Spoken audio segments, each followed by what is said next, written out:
Он держит золото. Это символ даруемого богатства. Бархан-бабе, он людям дает богатство, помогает в делах. В правой руке держит колесо учения, это символ буддийской мудрости. И восседает он на белом коне. Белый конь означает успех в делах.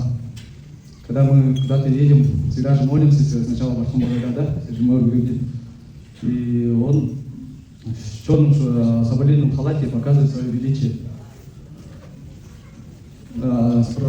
Справа это Жамсын Сакюсон, яростный защитник буддизма, это покровитель Баргузинской долины. Это Хам Сакюсон, сильным телом. Это у нас защитница учения и по гелупинской традиции. У нас в долине гелупинская традиция распространена, да? А это Немядон Лама, Сангольского Дацана, да? Он покорил Бархан-бабе и в долине всех саптаков. И поэтому Бархан-бабе держит колесо учения, знак клятвы, что он будет следовать учению Будды.